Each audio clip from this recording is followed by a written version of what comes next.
જય ગુરુદેવ. જય ગુરુદેવ. તહેવાર બધા આવેરા, દિવાળી ને બધું.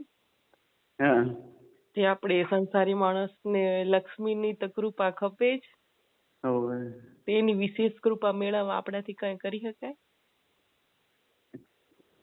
માની કૃપા મેળવવા માટે શું કરવું પડે એમ હવે ને? માની કૃપા મેળવવા માટે મહિનોથી મથી તો રહ્યા જઈએ અમે. બા મારી આવનારી એટલે કેવું ઘર સ્વચ્છ કરી દે રહે, સાફ કરી દે રહે એમ કે માને એના માટે તો આપણે તો કેટલું આનંદ ને ઉત્સાહ કે મારી માં આવનારી એમ દિવાળીમાંથી મારા ઘરે. ઘરના ખૂણા ખૂણા મંદિર ને ઘર ને કેવું સાફ સુફ કરી રાખી. એ મા માટે કરી રાખી ને કે મારું ઘર ચોખ્ખું માને પસંદ આવે ને મારે ઘરે આવે. માં આપણો ભાવ તેવો જોયો ને એ કૃપા મેળવવા માટે તો બીજું આપણે તો જો બીજું એટલું બધું કઈ આવડે નહીં, પણ આપણે તો મોટી વસ્તુ કરે. બધા સંતો એમ જ કરે, શાસ્ત્ર એમ જ કરે. ભાવ વસ્તુ બહુ મોટી છે. ભાવથી આપણે યાદ કરીએ તો માં તો કેમ ના આવે એમ. ને આપણે સ્ત્રીમાં તો બધી ઉમેર, સ્ત્રીમાં તો શું તાકાત ન હોય એમ. એવું ભાવ ભર્યું આમંત્રણ દઈ કે આપણે સામાન્ય ઇન્સાનને એમ આપણે કાયમ કહી પડે અમારા ઘરે આવજો, અમારા ઘરે આવજો, પણ એ માણસ ના આવે. જેથી તારીખ આપણે નક્કી કરીને કહી કે આ દિવસનો અમારા ઘરે આમંત્રણ હે, તમને આવવું જ પડશે એમ. સ્પેશિયલ આમંત્રણ તમને દઉં તો માણસ હોક મૂકીને આવે જ રહે ને આપણે ઘરે. એ રીતે આ માને તો આમંત્રણ તો કઈ પત્રિકા એમ ના લખાય, પણ આ માને આમંત્રણ દેવું તો શું કરવું પડે. એટલે એમ કે આપણે શું કે અમે તો વર્ષોથી એમ કહ્યું કે માની કૃપા મેળવવા માટે કે આપણે ને તે ધનતેરસ નું સારું મુહૂર્ત જોઈ ને પછી ને તે 2 અખંડ દીવા 3 દિવસ પ્રગટાવવાના. એટલે પછી એમાં મસ્ત આપણે જેવું ભાવ હોય તો શણગારવાનું, ફૂલ બૂલ મૂકીને મસ્ત. ને પછી એક શુદ્ધ ઘી નો દીવો કરવાનો ને એક માન તેલ નો દીવો થાય, એક તેલ નો દીવો કરવાનો ને સારું મુહૂર્ત જોઈ ને 3 દિવસ અખંડ દીવા સળગાવવાના. હવે અખંડ દીવા મળે જ રહે ને અમે, એટલે આપણે એવું કઈ કાઠું નથી પડતું. ને 3 ઈ સારું મુહૂર્ત જોઈ ને ધનતેરસ ના દિવસે ભાવ ભરી માણસને આર્તનાદથી કરવાનું. એમાં અમે તો કરી મૃત્યુલોકમાં તારી કૃપા વગર કોઈ જ નથી એમ. તારી કૃપા અમને તો ડગલે ને પગલે તારી કૃપા ન હોય તો મારે એમ કઈ હાલે નહીં. એટલે અમને તારી કૃપાની એકદમ જરૂર પડશે મારી માં એમ કરીને હું આર્તનાદથી માને પ્રાર્થના કરવાની ને માં તને આમંત્રણ દોરી ને હું રાહ જોઈશ ને તને મારે ઘરે આવવું જ પડશે ને તને આમંત્રણ આ રીતે હું આ આમંત્રણ દોરી ને સમજીશ કે મારી માં મારા ઘરે આવે રહી ને માં મને મારા આશીર્વાદ દઈ જશે. એટલે જેવું આપણે અંતરથી જેવી પ્રાર્થના કરતા એક ઘી નો દીવો ને તેલ નો દીવો બે પ્રગટાવવાના ને જે પ્રગટાવી સારું મુહૂર્ત ગમે તે આપણા ઘરમાં મીઠાઈ બનાવી જોઈએ ને આપણે મસ્ત મીઠાઈ નો પ્રસાદ મૂકવાનો ને પછી 3 દિવસ તો ધ્યાન રાખવાનું કખણ સળગે પડ્યું. ધનતેરસ નો દિવસ, કાળી ચૌદસ નો દિવસ ને દિવાળી દિવસ 12 વાગ્યા સુધી સળગવો જ ખપે એમ દીવો. 12 વાગ્યા સુધી આપણે રાહ જોવાની, દરવાજા બંધ નહીં કરી દેવાના. દિવાળી ભાવથી આપણે આમંત્રણ દઈએ તો માં જરૂર આવે આપણે ઘરે ને માની કૃપા આપણા પર બસશે જ એમ. એટલે એ કરે કે સ્ત્રી તો બહુ જ મહાન કીધી ને સ્ત્રીમાં એટલી બધી તાકાત છે. એ સ્ત્રી ને ઘરને ઊંચું લેવા માટે સ્ત્રીનો બહુ મોટો ફાળો હોય. પુરુષ બહારથી કમાઈ આવે એ પુરુષ છે ને બુદ્ધિ પ્રધાન હોય ને સ્ત્રી ને લાગણી પ્રધાન હોય. જે નાનું નાનું પુણ્ય ને સ્ત્રી આખો દિવસ કરતી રહે. કીડીને દે, ચકલને દે, કૂતરાને દે, ગાયને દે, ગરીબને દે, મંગળને દે, મજૂરને દે. એને કદી ચોપડે આપણે લખારશું એ દાન. એ દાન એ ગુપ્ત હોય ને દરરોજ નિત્ય થતું જાય, નિત્ય નિત્ય થાય એનું જમાય ઘણું થતું જાય ને ચોપડે ન ચડે એ દાન અમૂલ્ય બની જાય. ને આપણી એવી પ્રાર્થના હોય તો માં જરૂર આપણી પૂરી કરે. પેલા તો કહેવત એમ કેતા એમ કે કુવા ઢાંકણ ઢાંકણું ને ખેતર ઢાંકણ વાડ, બાપનું ઢાંકણ બીટડો ને ઘરનું ઢાંકણ નાર. એમ નારમાં તો એટલી શક્તિ પેલા બિચારા અમુક માણસની એવી પરિસ્થિતિ હોય કોઈ માણસ આવી જાય, પ્રસંગ કોઈ મહેમાન આવી જાય ને ઘરમાં કઈક વસ્તુ ન તો છનું મનું બિચારે આજુબાજુથી લઈ આવીને પણ તેને આમ ખબર ન પડવા દે ને માણસને આગતા સ્વાગતા કરી દે તો માણસ. એટલે કહેવત એવી કે ઘરનું ઢાંકણ નાર. એમ નાર જેવી હોય ને બરોબર જેવી ને પ્રાર્થના કરતી હોય, ભાવ ભક્તિમાં એનું જીવન હોય ને, તો ગમે રીતે ઘરને ઊંચું લઈ આવે. સ્ત્રીમાં એટલી બધી તાકાત હોય રહી. એટલે આપણું દિવસે દિવસે થોડું પુણ્ય ઓછું ન થાય ને એની આપણે કાળજી રાખવાની. એમ વરે તમે શહેરમાં રહો તો ગૌશાળામાં દી આવો, પછી શ્વાન સેવા હોય એમાં દી આવી.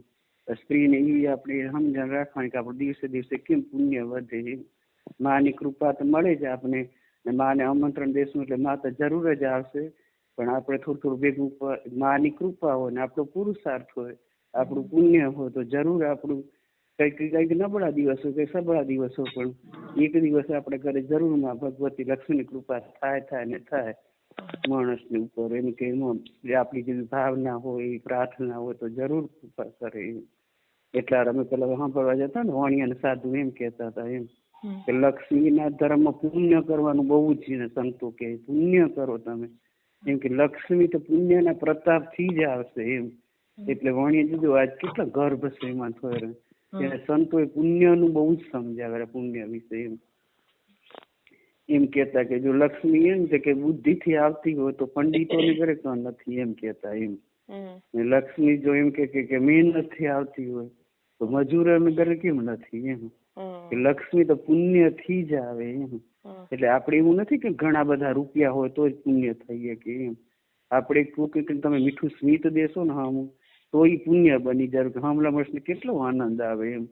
એને દુઃખની વાત સાંભળી, કેને કે આપણે એમ કે કઈ રીતે આપણે ઉપયોગી થવું ને એ પૈસાની જરૂર નથી હોતી. ઝીણી ઝીણી વસ્તુમાંથી ઘણું બધું મોટું પુણ્ય થારું એમ. આપણી વાણી મીઠી હોય તો કેટલી માણસને આનંદ આવે, કેટલી પ્રસન્નતા દે એમ. એટલે જ્યાં આપણે એમ નથી કે લાખો રૂપિયા હોય કે કરોડો રૂપિયા હોય તો જ આપણે દાન પૂન કરીએ છીએ. પણ આપણે સ્ત્રીનો સ્વભાવ એવો હોય ને શાસ્ત્રોમાં બધામાં આપણે લખેલું છે કે હમણાં કળિયુગ હોય ને માતાનો જ વારો હોય. માની કૃપા હોય તો આપણા ઘરમાં કદી તકલીફ ના આવે. ને કે સ્ત્રી સમજીએ કે સ્ત્રીનું હોય ને હૃદય એવું હોય, સ્ત્રી એ ને હૃદયથી વિચારે. એટલે હૃદયમાં લાગણી વસી રહ્યો, પ્રેમ વસી રહ્યો હોય એમ, કરુણા વસી રહ્યો હોય એમ. ને આર્તનાદ કંઈક થઈ જાય એવી આપણી પુકાર થઈ જાય ને તો માની કૃપા થતે કઈ વાર નથી લાગતી. પણ આપણે એના લાયક થોડું બનવું પડે એમ. ઝીણું ઝીણું પુણ્ય રોજ કરતા જઈએ, માને પ્રાર્થના કરતા જઈએ, યાદ કરતા જઈએ એમ. એની યાદમાં ખોવાતા જઈએ, જપ કરી તપ કરી થોડું થોડું નાનું પુણ્ય નિયાણા આવે એને ઘરમાં જમાડી. એ રીતે આપણું પુણ્ય થતું જાય, પ્રાર્થના થતી જાય, જપ તપે થતા જાય તો માનું એક દિવસ કૃપા જરૂર થાય આપણા ઉપર એમ. કે માની કૃપા મેળવવા માટે તો ખરેખર સ્ત્રીને જ વધારે મહત્વ દીધું હોય એમ. કે સ્ત્રીનું ઝીણું ઝીણું પુણ્ય હોય ને બહુ આગળ જાય એમ.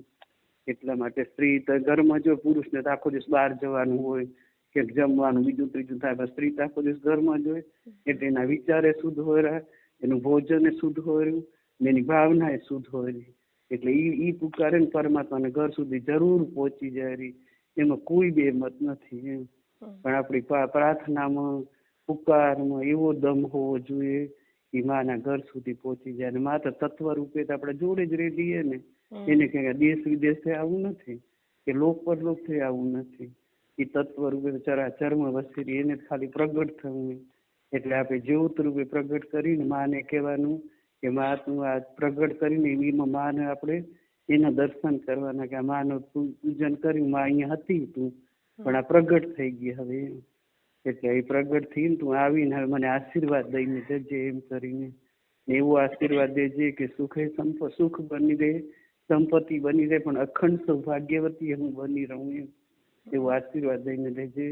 મારા બાળક ને મારા ઘર પરિવારનો સંસ્કાર રહે, શાંતિ રહે, અખંડ સુખ રહે, હું શાંતિ ભોગવતી રહું ને બધા ઘર પરિવારમાં બધાને આનંદ ને ઉત્સાહ કરતી રહું. એક સ્ત્રી હોશિયાર હોય, સહનશીલ હોય. એક સ્ત્રી સહન કરે તો જ ઘરમાં શાંતિ બની રહે, નકર શક્ય જ નથી. જો સ્ત્રી સહન શક્તિ ન હોય સ્ત્રીમાં તો ઘરમાં શાંતિ કદી ન રહે. ને શાંતિ ન હોય ત્યાં લક્ષ્મીનો વાસ ન હોય, ત્યાં કજિયા હોય, કંકાસ હોય, બધું હોય. સ્ત્રીને ઘણું સહન કરવાનું હોય. આ સ્ત્રીનું હૃદય પરમાત્મા એવું બનાવ્યું કે વળી કઈને પાછી ભૂલી જાય, સહન કરે, પ્રાર્થના કરે, જપ તપ કરે. એના સ્ત્રીના પ્રતાપથી ઘરમાં સુખ શાંતિ બની રહે. બીજું તો આપણે એને શું કરીએ કે એને પ્રાર્થના કરીએ કે એને પુકારીએ કે એ જરૂર અવશ્ય એક દિવસ એની કૃપા આપણા ઉપર જરૂર બનીને જ રહે. કેમ ના બને કે મા તારા માટે મેં આમાં ઘર શણગારે, આવું મંદિર મસ્ત શણગારીએ, કેવી કૃપા, એવું ભાવ હોવો ખપે આપણે. માં ભાવની ભૂખીએ, એ ભાવ વગર નથી થતું. જેવું આપણે આવડે એવું બધું ભાવ કરવાનું, પ્રાર્થના કરવાની, તો માની અવશ્ય વિશેષ કૃપા આપણા ઘર ઉપર બની. જય ગુરુદેવ. જય ગુરુ.